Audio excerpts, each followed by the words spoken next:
Bueno, muy buenas noches a todos, estimados estudiantes. Les damos la bienvenida a este último día de esta jornada académica que hemos iniciado desde el día lunes. Espero que, así como todos estos días, pues estén atentos, estén participando con sus comentarios y preguntas. Voy a permitirme para aquellos que vienen ingresando apenas el día de hoy, voy a presentarme. Mi nombre es Yajaira Quesada, yo soy farmacéutica y soy la coordinadora de la Unidad de Estandarización del Ejercicio Profesional del Colegio de Farmacéuticos de Costa Rica. A través de la Comisión de Escuelas y Facultades de Farmacia hemos organizado esta jornada académica exclusivamente para estudiantes de farmacia con diferentes temas que están relacionados a el centro en el paciente, ¿verdad? Servicios farmacéuticos centrados en el paciente, en la salud de las personas. Entonces, les comento, así como todos los días hemos venido teniendo a algún decano o director de las diferentes universidades que imparten la carrera de farmacia, el día de hoy nos acompaña en la moderación de esta actividad el doctor Marco Barbosa. Él es el coordinador académico de la Universidad Latina de Costa Rica y es el que nos va a presentar a nuestra ponente del día de hoy. Y va a dirigir la actividad en general. Así que adelante, doctor, bienvenido. Muchas gracias por estar acá con nosotros. Muchísimas gracias, doctora, por la presentación. Primeramente, darle la bienvenida a esta linda actividad. Espero que sea de provecho para todos ustedes y que puedan aprender un poquito más sobre lo que es el ejercicio farmacéutico y tener la oportunidad de compartir, ¿verdad?, con esta gran expositora en el área de la atención farmacéutica. Ok, entonces, luego de la bienvenida, vamos a repasar los objetivos y la metodología de la actividad. Luego vamos a tener la presentación por parte de la expositora, la doctora Wendy Madrid. Posteriormente de que concluya la exposición, vamos a tener el espacio de preguntas y comentarios y finalmente vamos al cierre a la actividad. El objetivo de esta jornada académica es cumplir con el objetivo del FIT, que trata sobre promover en la formación académica los temas prioritarios de la FIP respecto a la atención centrada en las personas, ¿verdad? Claramente esto es algo en lo que cumple un rol importante la atención farmacéutica. Para esta noche vamos a tener la participación de la doctora Wendy Madrid. La doctora Madrid es licenciada en farmacia, graduada de la Universidad de Costa Rica, con un máster en atención farmacéutica. Ella también es la coordinadora del programa ATENFAR, del Servicio de Atención de Farmacia de la Clínica Dr. Carlos Durán, en la Caja Costarricense del Seguro Social. Además de esto, es profesora universitaria y doctora de rotación clínica hospitalaria en la Universidad UNIBE. También ella es miembro de la Comisión de Información y Educación al Paciente, y COIMEP, de la Caja Costarricense del Seguro Social. Entonces, procedo a darle la palabra a la doctora Madrid para que nos comparta su presentación. Bueno, buenas noches. Bienvenidos a todos. Acá pueden ver la presentación.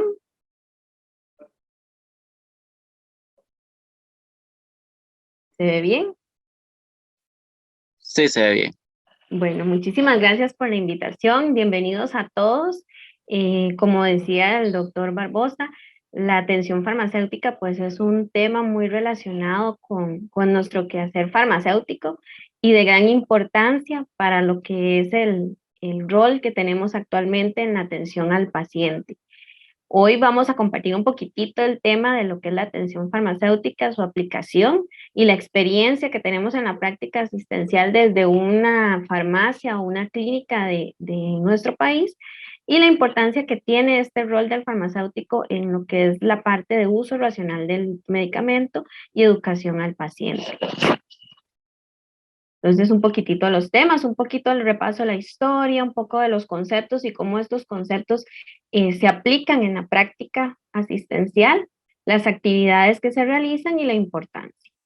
Si nos vamos un poquitito a la historia y recordamos de dónde nació este concepto de atención farmacéutica que ahora escuchamos tanto por todo el mundo, viene desde hace mucho tiempo ya forjándose lo que ahorita tenemos ya consolidado en nuestro país y en muchos países, desde 1975, que se empezó a hablar sobre el uso racional de medicamentos. Después, ya en los 80s, otros autores como Brody y colaboradores hablaron acerca de la importancia, la eficacia y la seguridad de los medicamentos en la atención al paciente. Y fue pues en los años 1989, 1990 que salió el boom, ¿verdad? Los grandes innovadores en este tema, Hepler y Strand, con su publicación de oportunidades en el paciente, donde fueron sentando las bases de lo que era la participación y la importancia del farmacéutico en los equipos de atención al paciente. En el 92, por ejemplo, en Estados Unidos se desarrolló el proyecto Minnesota, donde se hizo un estudio con varias farmacias comunitarias donde se empezó a valorar o a ver qué eficacia o qué efecto tenía la participación del farmacéutico dentro de lo que era la atención de pacientes y fueron viendo cómo los problemas relacionados a los medicamentos y cómo su aporte fue resolviendo estas necesidades que tenía el paciente. Entonces empezó ya a cuantificarse un poco más este impacto que estaba teniendo que el farmacéutico fuera integrándose ya dentro del proceso de atención de los pacientes.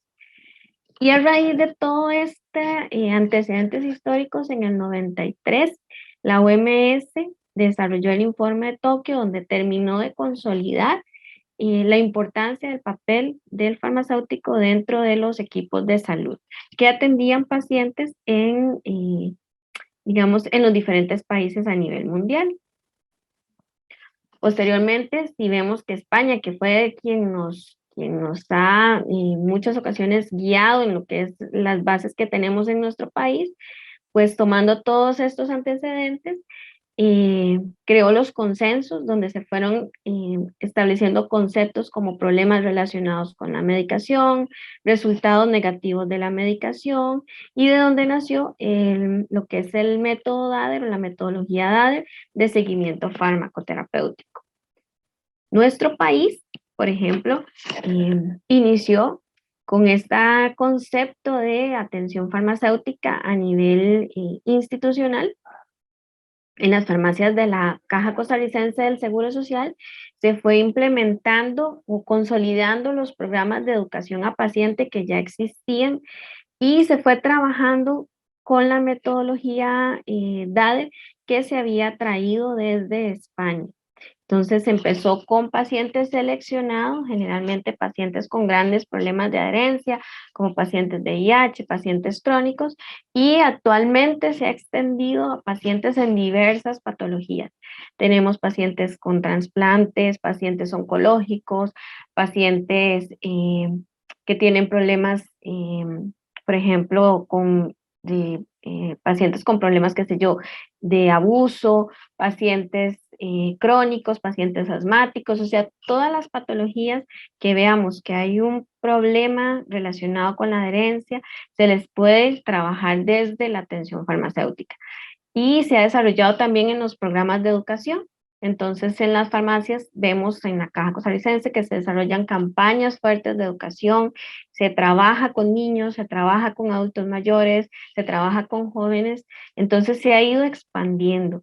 Y si hablamos de las farmacias a nivel comunal también, ya los colegas en comunidad incorporan dentro de su proceso de trabajo en la farmacia lo que es la atención farmacéutica, hacen campañas de educación a nivel de su población, atienden las consultas, hacen dispensación, trabajan farmacovigilancia. Entonces vemos que todo este boom que empezó en otros países, llegó a España y ahora a nuestro país, ha ido creciendo y fortaleciéndose con los años.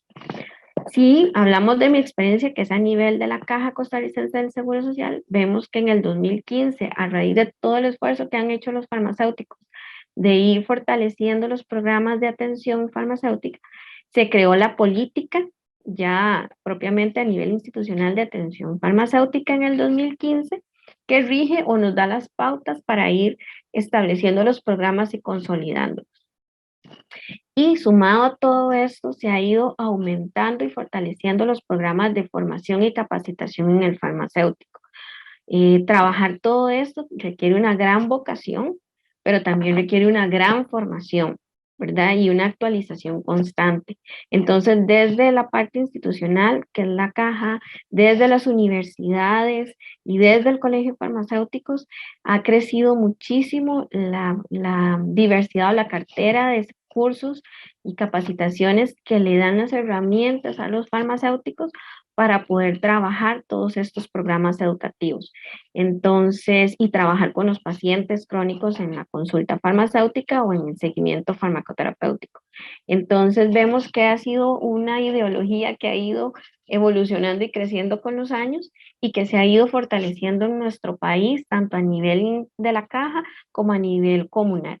Y esto pues ha permitido que los beneficiados al final pues sean los pacientes.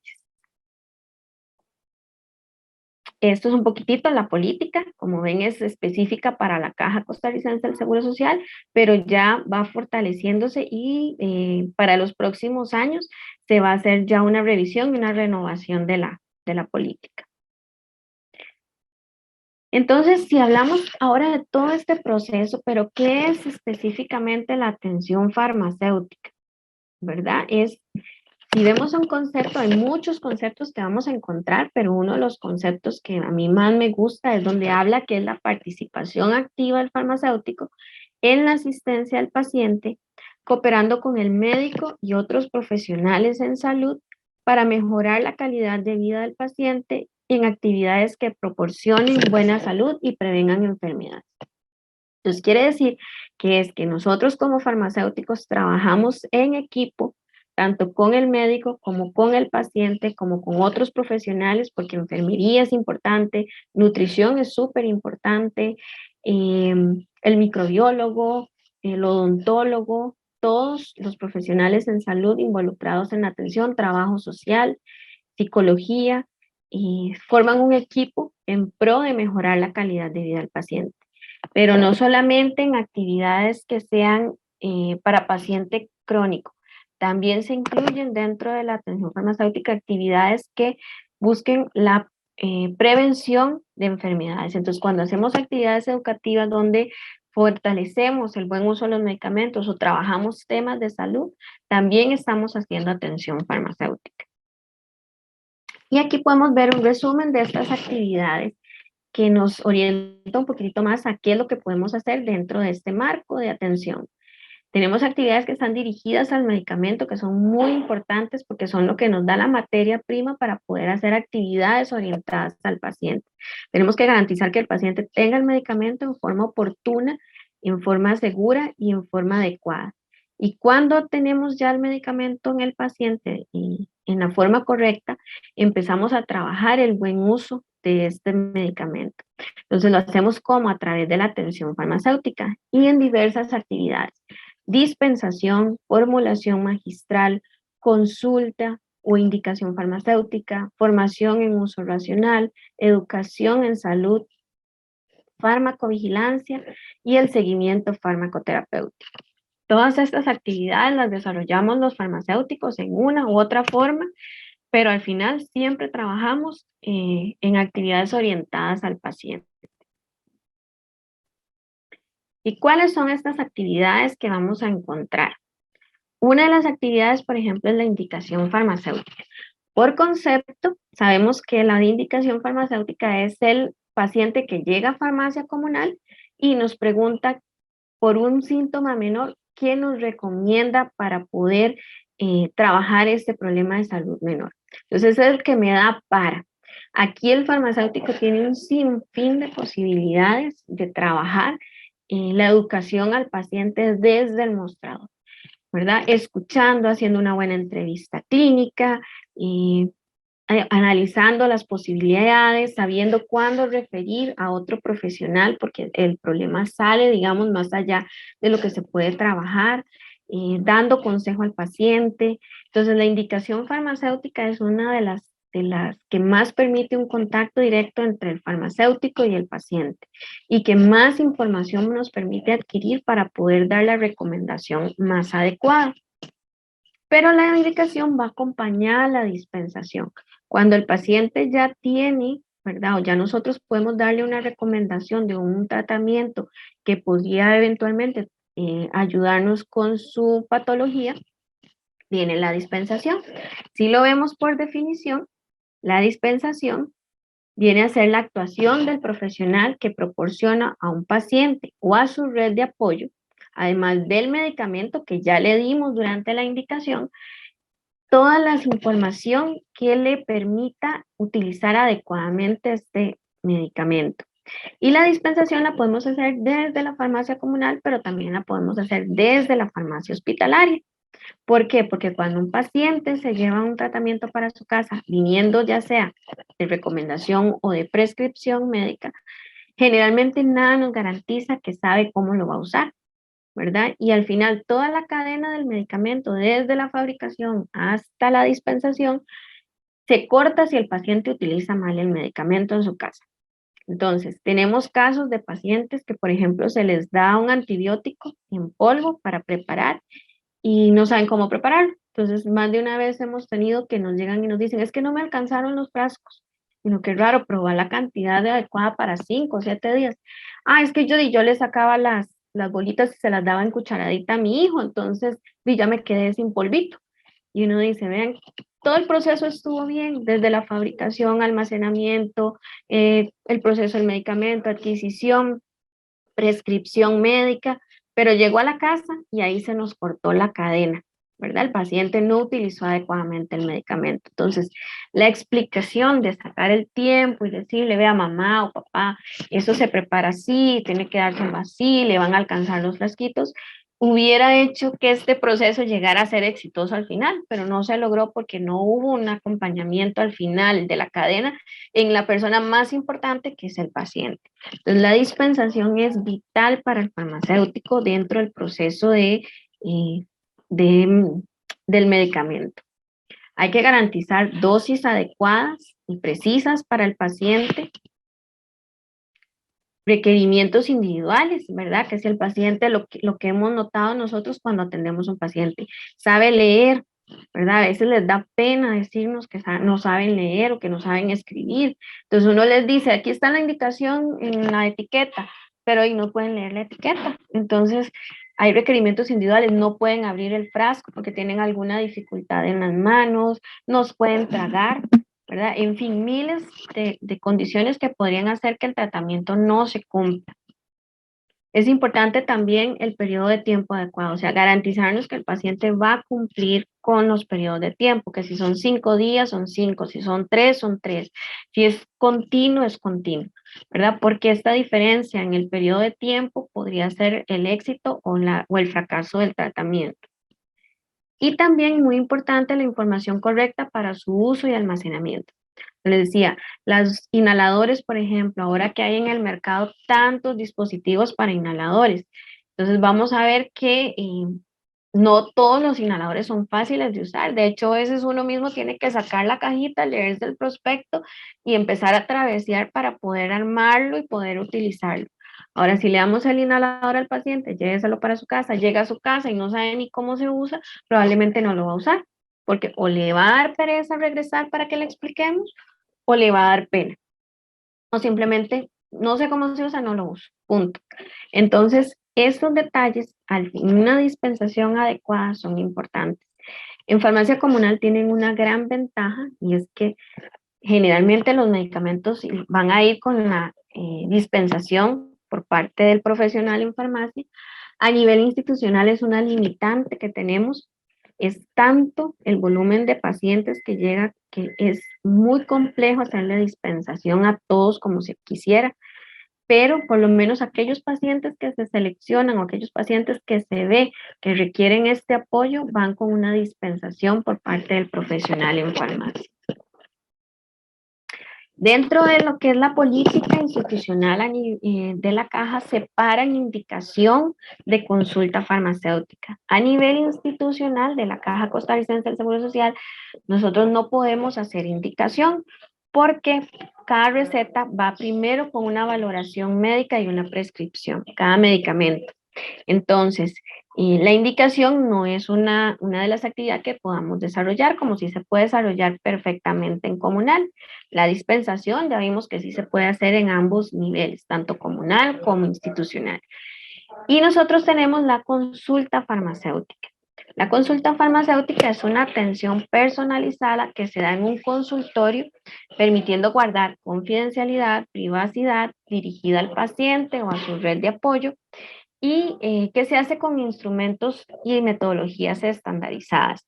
Pues, la política nos permite que cuando el médico o el personal de salud, ¿verdad? O el mismo paciente lo solicite, requiera que nosotros lo veamos individualmente para ampliar lo que es la información de medicamentos, entra una consulta farmacéutica. Entonces, si hay un consultorio y el farmacéutico tiene pues ahí el espacio privado, donde tiene una agenda, ve a los pacientes, ¿verdad? Y ahí pues puede trabajar con ellos todos los temas de educación, desde el uso de medicamentos, la forma de utilizar dispositivos, lo que es adherencia, puede trabajar lo que son metodologías de adherencia, ya sea para mejorar la parte visual, para poder distinguir medicamentos, para poder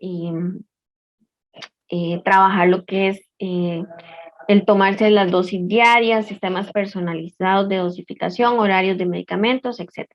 Entonces, todo este proceso de consulta, que generalmente se hace con paciente crónico, va a llevar toda una metodología. Entonces, la institución nos ha ido dando herramientas a los que trabajamos en el área de atención farmacéutica para poder seguir estos lineamientos, cómo trabajar con un paciente no vidente, cómo trabajar con un paciente VIH, cómo trabajar con un paciente con enfermedad renal crónica, cómo se trabaja con los pacientes, por ejemplo, de la parte psicológica, con los pacientes crónicos. Entonces, nos han dado herramientas e instrumentos para medir la adherencia también, que nos han ayudado a estandarizar.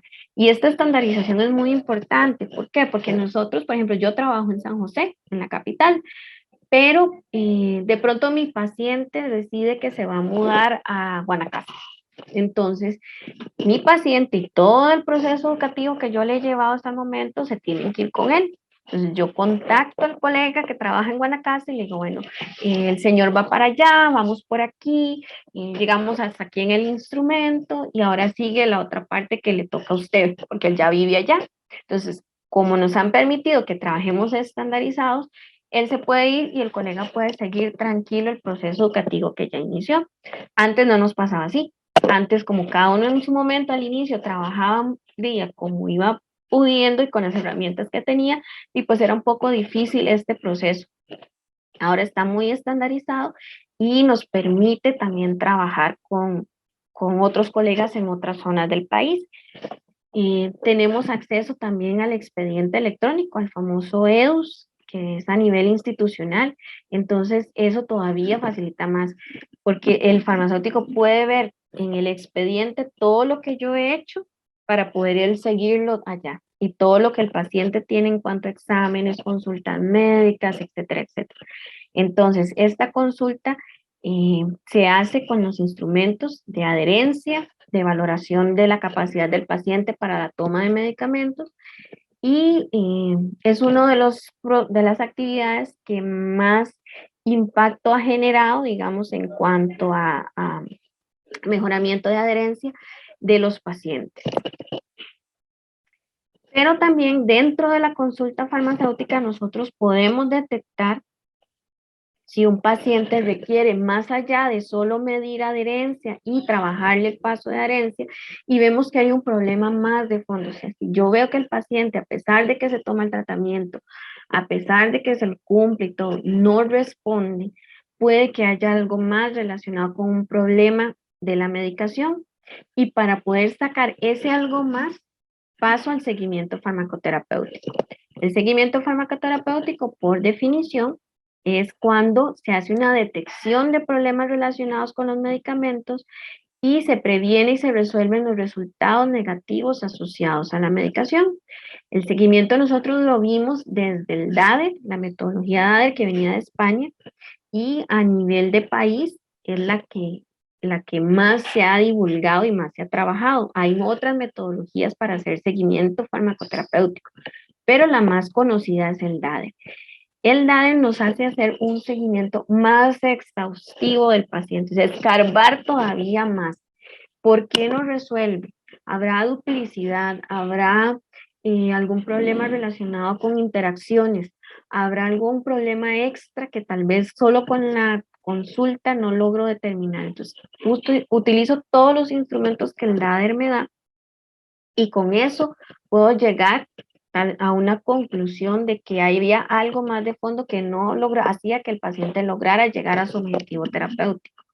El DADE, como les digo, es la metodología que más se conoce y a nivel de caja, por ejemplo, hay una versión del DADE que es más simplificada por cuestión tiempo, ¿verdad? Que nos cuesta un poco más tal vez la metodología completa, pero que tiene, digamos, las mismas bases que nos permiten llegar al objetivo. Entonces, es una metodología que tiene que ser estandarizada como tal, documentada, se tiene que llevar en el expediente electrónico y que nos permite todavía trabajar más a profundidad, lo que podría causar que un paciente esté teniendo un resultado negativo por su medicación.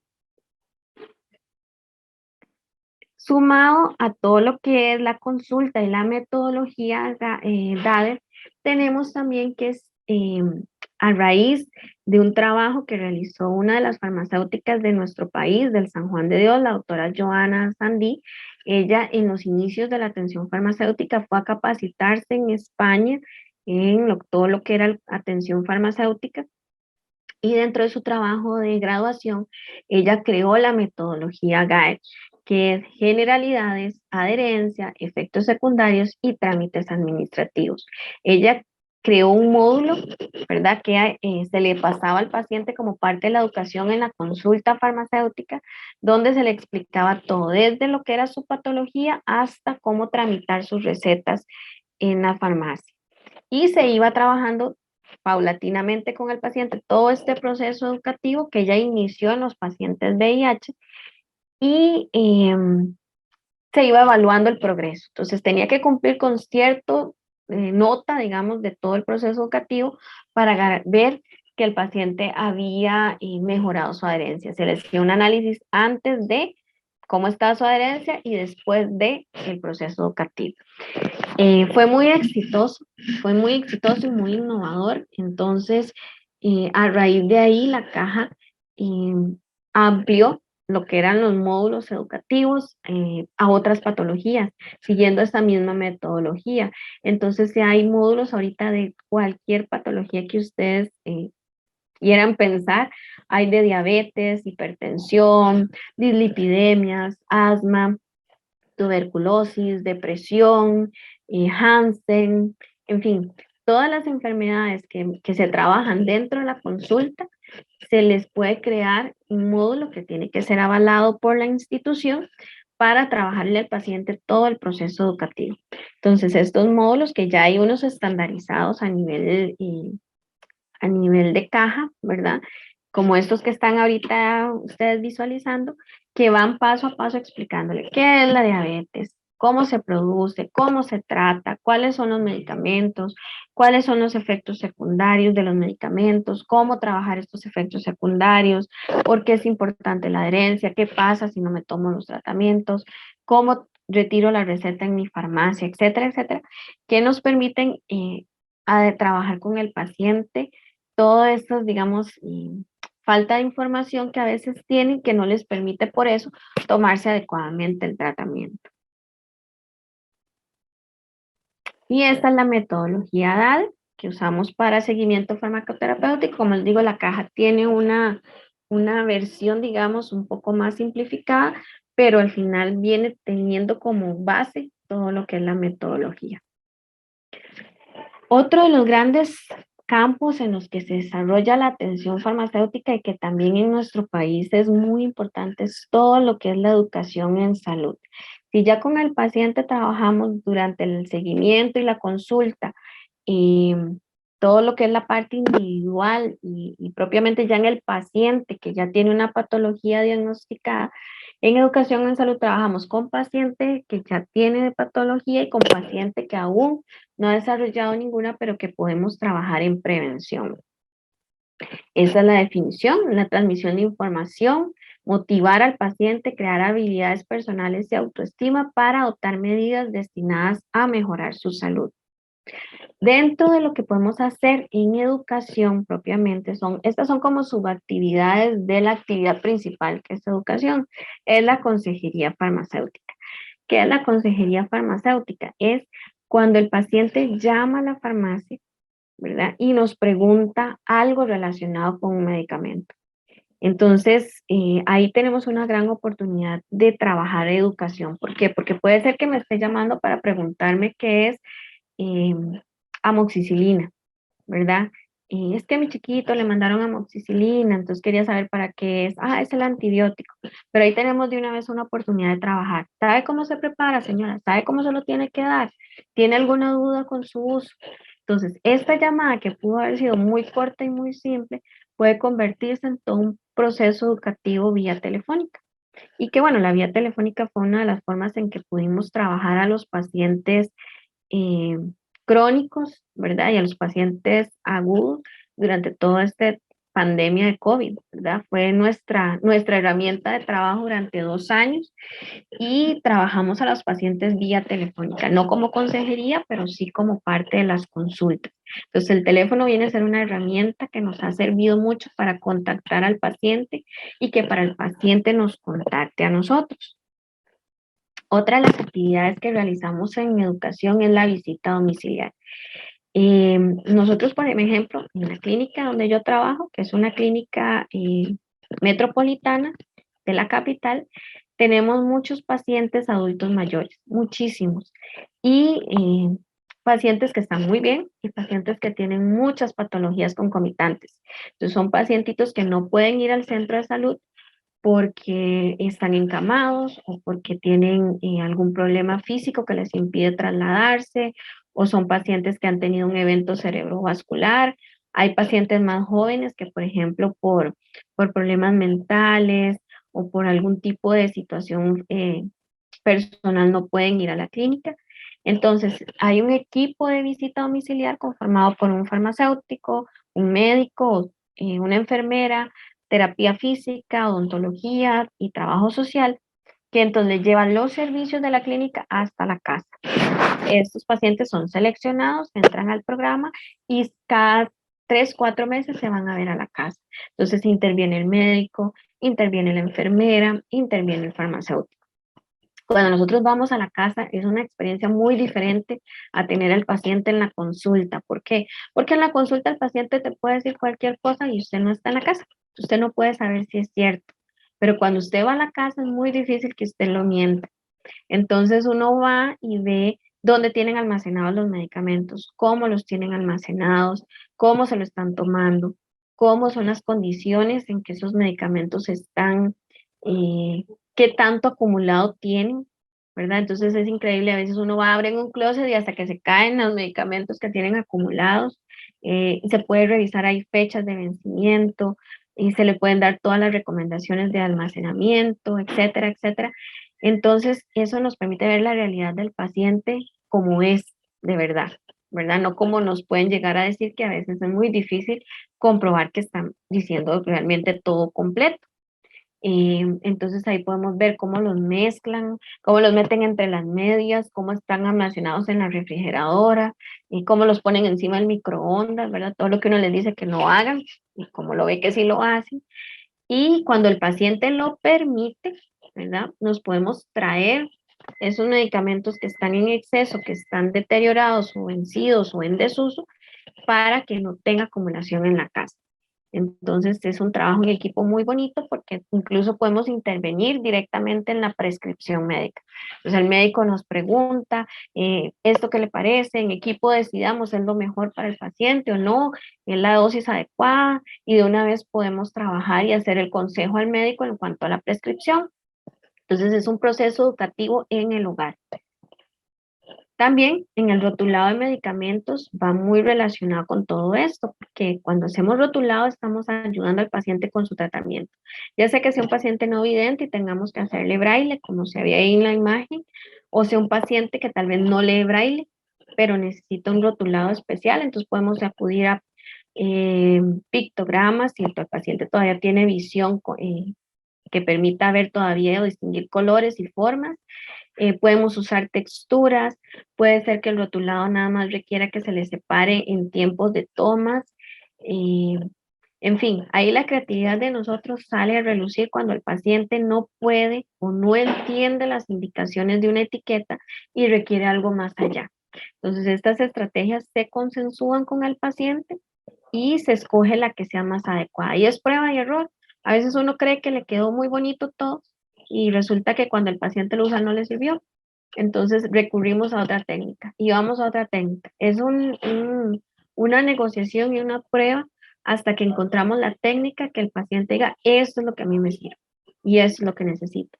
Y aquí sí los farmacéuticos de todos los campos son súper creativos y se han hecho cosas que uno dice, esto es increíble la capacidad que tenemos para desarrollar estrategias que le ayuden al paciente. Estas fotos, por ejemplo, son estrategias reales que se utilizan en las farmacias de la institución. En cuanto a charlas, a veces uno piensa que una charla es algo muy simple, ¿verdad? Y que es algo pasajero, pero una charla que damos bien dada y a la población que realmente lo requiere puede tener un impacto increíble. En cuanto a charlas, nosotros hemos trabajado desde lo que son niños, ahí en las escuelas, que son las imágenes que ustedes ven ahí, hasta adultos mayores, todas las poblaciones. Entonces, empezamos con los pequeñitos en las escuelas. En la clínica tenemos 6 escuelas alrededor. Ahora con lo del COVID, pues este proceso en las escuelas se ha tenido que suspender momentáneamente, pero hemos trabajado con los chiquititos. Y uno dice, pero ellos no tienen nada, son muy sanos. Exacto. Vamos desde la prevención y el buen uso de los medicamentos en edades tempranas. Esto probablemente ellos lo repliquen en sus padres y esto pueda generar un efecto positivo a futuro. Trabajamos también con pacientes crónicos. Tenemos ahorita una escuela de insulinoterapia donde estamos trabajando con pacientes que usan insulina, pacientes que usan parches de ribastinina, pacientes anticoagulados, pacientes polimedicados, donde se les hace charlas y se les explica puntos importantes en el buen uso de los medicamentos. Padres de familia también en otros centros, en fin, las poblaciones son infinitas. Entonces, esto es parte de la atención farmacéutica.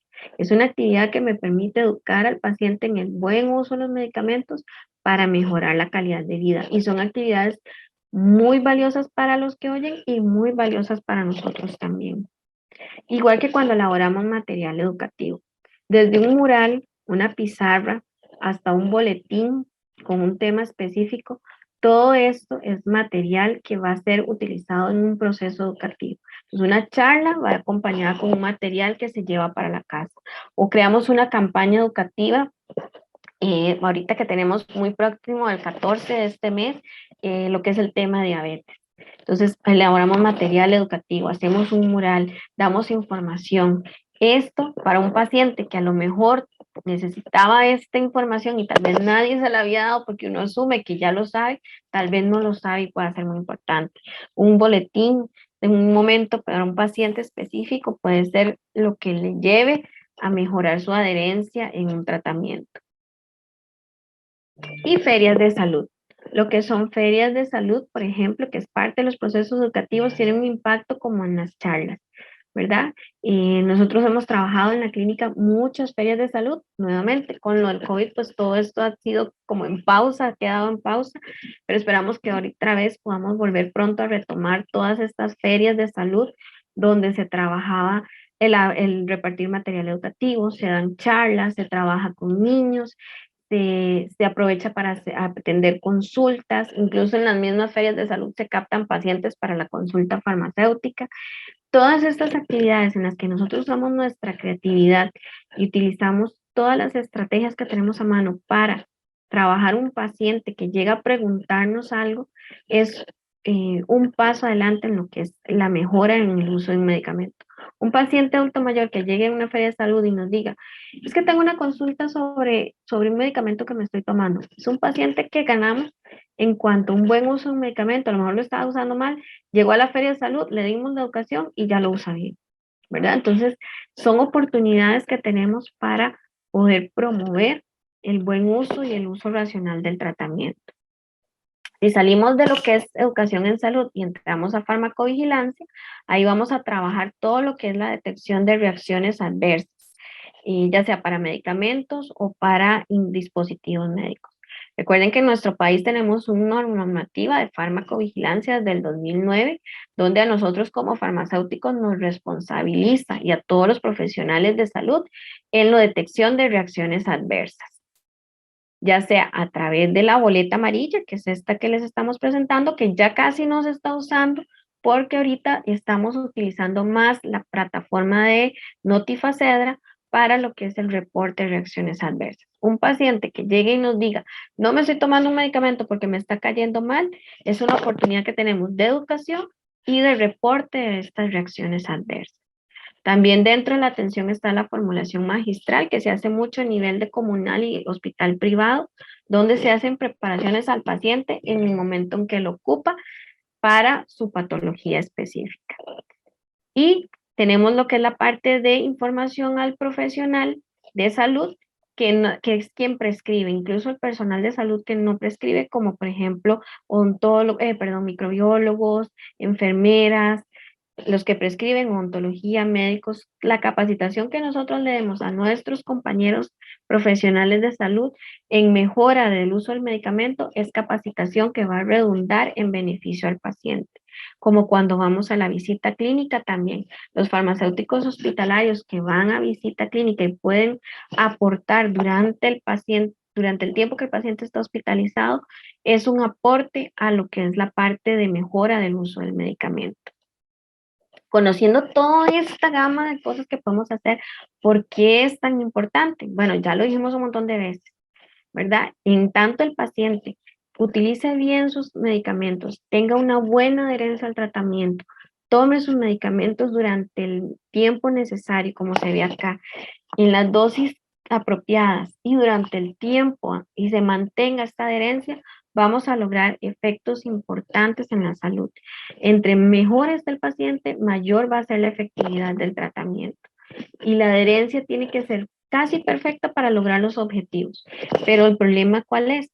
Que mantener esa adherencia en el tiempo es donde tenemos que trabajar en cada una de las actividades de atención farmacéutica, en hacerle entender al paciente lo importante que es su tratamiento y que lo utilice de la forma adecuada.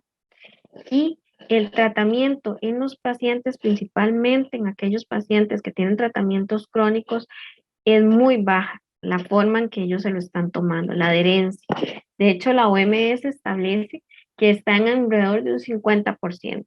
Entonces, imagínense qué bajo que es cuando establecemos que para diabetes tiene que estar por encima de un 80% y para VIH encima de un 95%. Y de esas patologías crónicas, solo el 50% se lo toman bien. Todas estas actividades tienen que llevarnos a motivar al paciente a cuidarse y a tomarse el tratamiento en forma adecuada. ¿Por qué? Porque esto nos va a traer consecuencias negativas en la parte clínica, en la parte social y en la parte económica. Entonces, todo esto es lo que hace que la intervención del farmacéutico sea tan importante en mejorar la adherencia, en el buen uso del medicamento y en alcanzar los objetivos terapéuticos. ¿Qué beneficios? Menos reacciones alérgicas, menos toxicidad, mejores estrategias de adherencia, disminución en consultas médicas por descomposición, detección de problemas relacionados con los medicamentos y prevención de resultados negativos de la medicación, información constante al paciente y a su red de apoyo, fortalecer la relación con el paciente. En tanto el paciente confíe en el personal de salud y en el farmacéutico, va a tener una mejor relación con su tratamiento. Y si vemos un poquitito del impacto, hay un estudio que habla sobre la atención farmacéutica basada en la evidencia, donde se ha visto que el farmacéutico, cuando trabaja todas estas actividades en medio de un equipo de salud, en conjunto con los otros profesionales, logra descensos en los valores de presión arterial, hemoglobina glicosilada, colesterol, LDL, HDL, mejoras, reducción de errores de medicación, reducción de reacciones adversas, mejora en el uso de los medicamentos, también puede tener una mejora en lo que es la adherencia, que sea estadísticamente significativa. Y si vemos estudios que existen a nivel mundial, se ha visto cómo de verdad, cuando nosotros nos proponemos aplicar toda la atención farmacéutica dentro de un equipo de salud, logramos grandes beneficios en los pacientes. Recuerden eso nada más para ir finalizando. Nosotros tenemos que considerar siempre que seamos un farmacéutico 7 estrellas. Tenemos que estar estudiando constantemente, ser líderes, saber comunicar, ser docentes, ser gestores, cuidadores y tomadores de decisiones. Todas estas 7 características las podemos aplicar cuando decidimos hacer la atención farmacéutica como parte de nuestras actividades clínicas.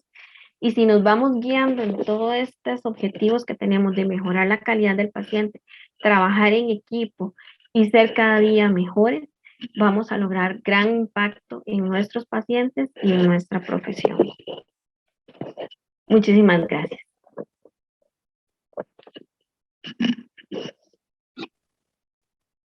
Muchísimas gracias, doctora, por la presentación.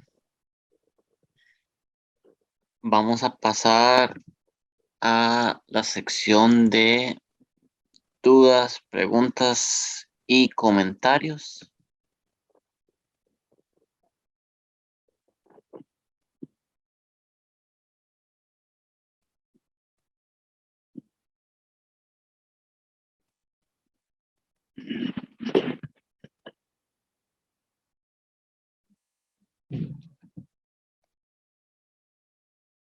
Parece que no hay dudas y preguntas. A mí me gustaría hacer una pregunta a usted, doctora. ¿Usted Claro, dígame. ¿Usted cómo ve la aplicación de la atención farmacéutica desde la farmacia comunidad, principalmente como dentro de las cadenas aquí en Costa Rica? Sí, los colegas que trabajan en comunal han tenido un gran desafío en lo que es la parte de aplicar todas estas actividades en la farmacia, ¿verdad? Los objetivos como farmacéuticos que tenemos a veces no son los mismos objetivos de quienes nos contratan. Sin embargo, todos los colegas con los que hemos trabajado tienen la mística y el compromiso con el paciente. Entonces, aunque ha sido difícil, aunque han tenido que luchar, ¿verdad?, contra otros intereses, creo que han logrado establecer la ventaja y la importancia de aplicar esto en su farmacia.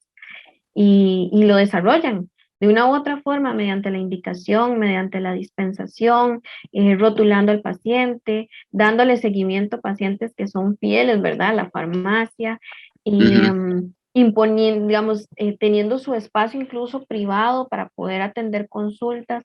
Entonces, todo esto ha hecho que ellos hayan luchado contra corriente y van ganando. Y van demostrando también que es valioso y que eso le da un plus a la profesión, que les queda mucho trabajo por recorrer, les queda mucho trabajo porque todavía hay mucho más que pueden desarrollar que no han logrado tal vez trabajar, pero yo creo que la gran mayoría están muy comprometidos con este proceso.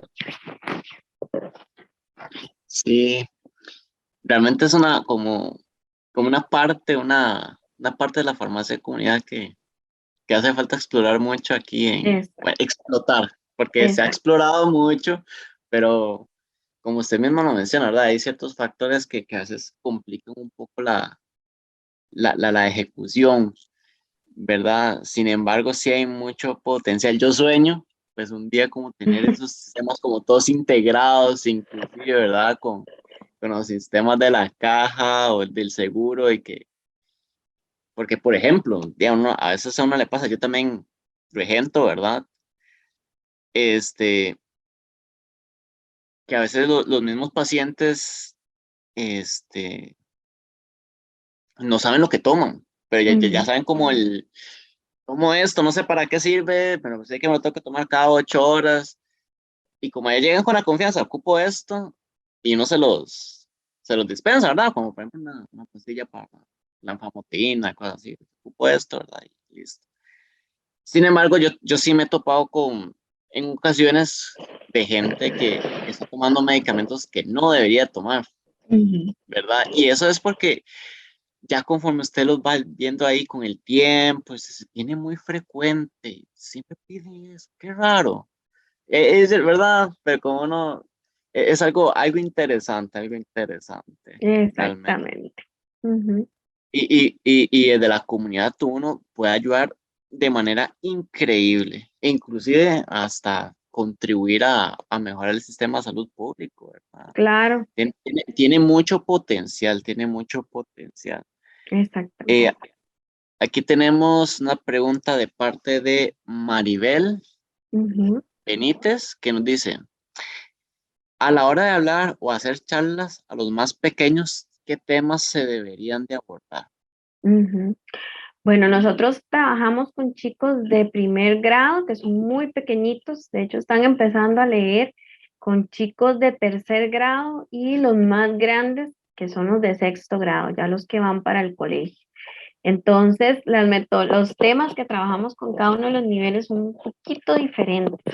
Con los chicos pequeñitos les hablamos mucho de qué es un medicamento, por qué no deben tocar los medicamentos que hay en casa, ¿verdad? Por qué es importante tomarse los medicamentos que nos dan los papás o los adultos, eh, cómo deberíamos guardar los papás los medicamentos. Entonces, son temas como muy sencillitos y mucha imagen, mucha actividad, mucho de pintar, ¿verdad? De ver juegos, de ver videos o de ver cuentos, como una especie de historia, porque están muy chiquitos, pero sí les vamos metiendo la idea de que conozcan qué son los medicamentos. Con los chicos de tercero, que ya son chicos entre 9 y 10 años, que ya leen, trabajamos mucho la parte del tema de intoxicación, ¿verdad? ¿Por qué no debo tocar, por ejemplo, lo que está en los recipientes que dicen cloro? ¿Por qué no debo echarme plantas a la boca?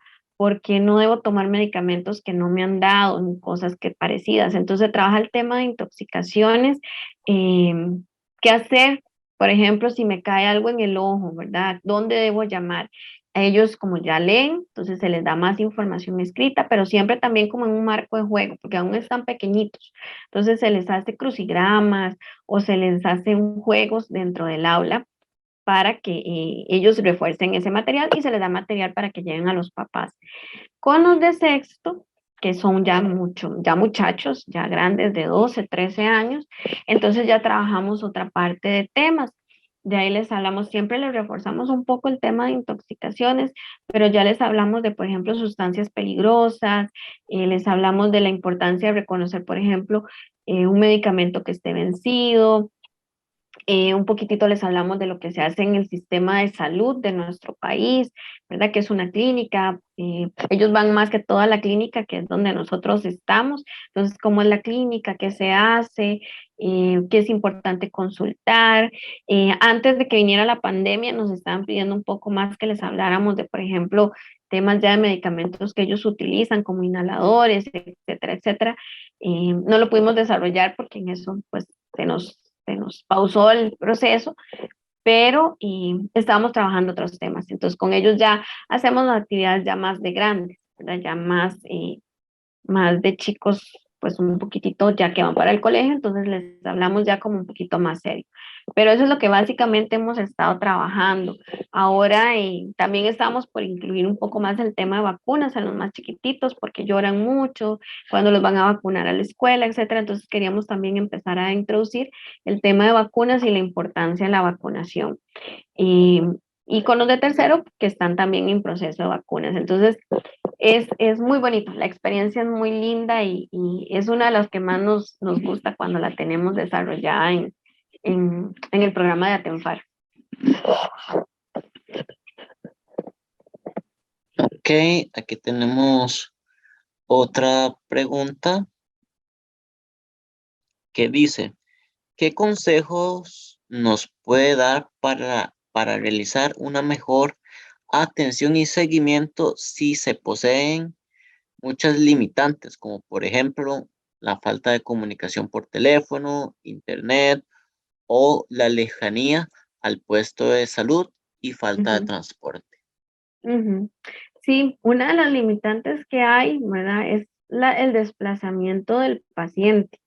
Yo creo que, por ejemplo, incluso nosotros que estamos tan céntricos, ¿verdad? Que el paciente vive relativamente cerca del centro de salud, no nos llegan porque no tienen recursos. De pronto nos dicen, vea, doctora, no puedo llegar, no tengo plata para el bus. Vea, doctora, no puedo, o voy a ir a la cita, o voy a la cita suya, pero no puedo ir a todo, ¿verdad? O no tengo cómo llegar, ¿verdad? No puedo, no tengo recursos, etcétera. Entonces eso limita mucho que el paciente pueda tener un seguimiento adecuado si estamos en una consulta. Yo creo que ahí tenemos que trabajar con el paciente y con la creatividad que nosotros tenemos.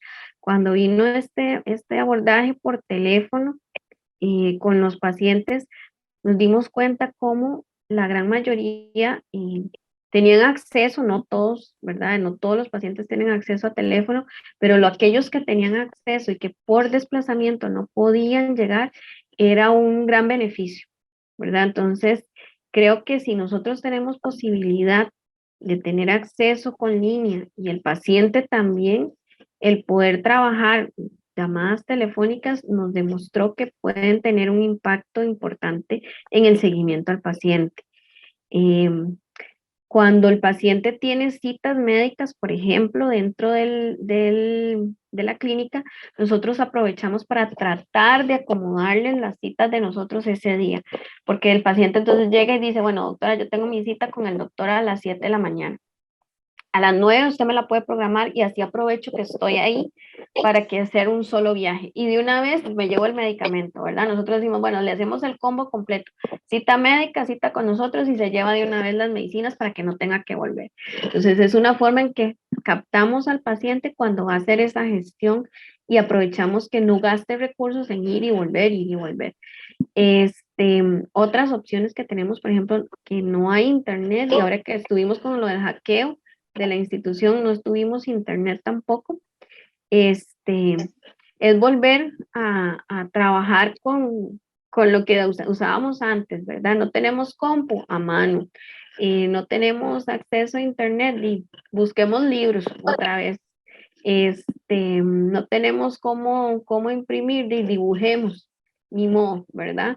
Entonces, creo que sí hay muchas limitantes que hacen que a veces tengamos que usar recursos propios, ¿verdad? A veces tenemos que imprimir en la casa las cosas porque no tenemos impresora a colores o tenemos que nosotros comprar el material porque tal vez no tenemos la disposición, pero eh, eso va haciendo que se vea el impacto, ¿verdad? Y se pueda ir tal vez demostrando lo valioso del programa para que podamos ir poco a poco accediendo a otros recursos. A veces son los pacientes los que nos ponen la limitante, ¿verdad? De que ellos son, pero si nosotros hablamos con ellos y negociamos y tratamos de acomodarnos a sus necesidades, siempre encontramos la forma de poder acceder y darles el servicio que ellos necesitan.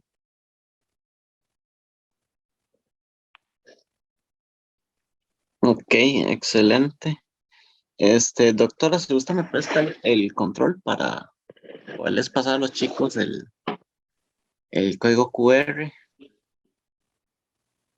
Sería acá donde dice control remoto. Ajá. Dejar de compartir, doctor. Dejar de compartir, perdón, sí, es Ok, dejar de perdón. compartir. Sí, doctor Barbosa, Kevin, tengo una manita levantada de Kevin. Ajá. Quiere la palabra, entonces le voy a permitir hablar para ver qué nos desea consultar. Listo. Gracias. Si gusta, puede ponerla Buenas noches. adelante. Buenas noches. Buenas noches. Buenas noches. Yo tengo una consulta respecto a los pacientes crónicos. Bueno, ¿verdad? Sabemos que ellos son quienes tienen un mayor porcentaje de no adherencia a la terapia. Muchos de ellos, y porque escuché que el vecino que tenía la misma patología no alcanzó el objetivo del tratamiento. Por consiguiente, también abandonan dicho ¿verdad? Tratamiento. ¿Cómo manejaríamos esa situación? Porque muchas de esas personas a quienes le hacen caso es porque son el familiar, el hermano, no sé, el mejor amigo, entonces creen en esa persona. ¿Cómo manejaríamos nosotros una situación como esa? Sí, gracias. Es complicado porque borrar mitos y ganarse la confianza del paciente es el reto que nosotros tenemos todos los días, ¿verdad? Ellos creen más en el familiar, en el amigo, en el vecino que en el profesional de salud, sea quien sea, farmacéutico, médico, etcétera. Entonces, es un reto que tenemos todos los días de tratar de ganarnos esa confianza y tratar de demostrarle, ¿verdad? Que buscamos su beneficio y que no, pues no hacemos las cosas antojadizamente. Y el paciente viene con muchos mitos y muchas dudas. Entonces yo creo que lo que nos puede garantizar que logremos trabajar con el paciente es primero escucharlo, ¿verdad? Ver qué es lo que él piensa. Nunca, nosotros tratamos de nunca, digamos, tratar de hacerlo sentir que lo que él sabe o cree no es importante, sino más bien es irlo corrigiendo. Por ejemplo, cuando te dicen que es que no me pongo la insulina porque a mi vecina se la quitaron porque taca taca. Entonces, antes de decirle, no, es que está mal, porque mire, usted no tiene que, su vecina, ¿verdad? Y usted está equivocada, nosotros tratamos de trabajarle más bien, sí, tiene razón, y probablemente su vecina lo ve un mejor control, pero le voy a explicar cómo funciona la insulina y por qué lo que le funciona a su vecina no le funciona a usted, ¿verdad? Entonces, ahí entramos con la parte educativa, los módulos educativos. Bueno, ¿qué es la diabetes?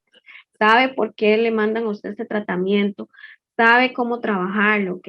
Le vamos a explicar por qué el tratamiento suyo es diferente al de todos los demás pacientes. Usted es una persona única y especial. Entonces, es irlos educando, ir barrando esos mitos que la gente les va metiendo a los pacientes desde afuera y que es gente con la que ellos conviven, por tanto confían en lo que le dicen, ¿verdad? Y yo soy una desconocida, el médico es un desconocido porque voy a confiar en alguien que no me conoce.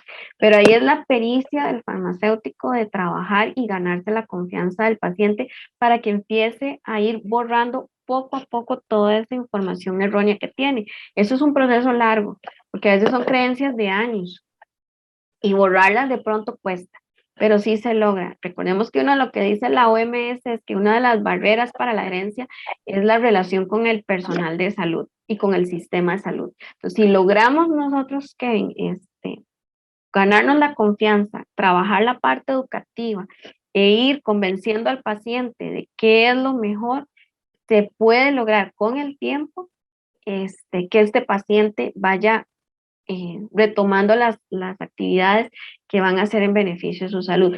Y si te digo, a veces se logra y a veces no se logra, ¿verdad? Hay pacientes con los que no lo logramos y aunque uno al principio se desmotiva, eso más bien nos impulsa a trabajar para poder mejorar cada día.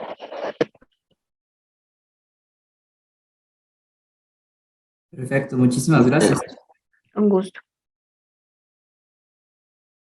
Bueno, aquí les dejo el código QR para que lo puedan escanear y ayudarnos completando esta encuesta de calidad. Y no, nada más, finalmente, agradecerle al a la Comisión de Escuelas de la Facultad de Farmacia, al Colegio de Farmacéuticos, a esta excelente expositora por este tema sumamente interesante e importante en lo que es la labor del farmacéutico, y por supuesto a todos ustedes, los presentes que nos han acompañado en esta charla. Muchísimas gracias a todos, y aquí les dejo la imagencita de la encuestita para que aquellos que no la hayan podido pues completar tengan el chance.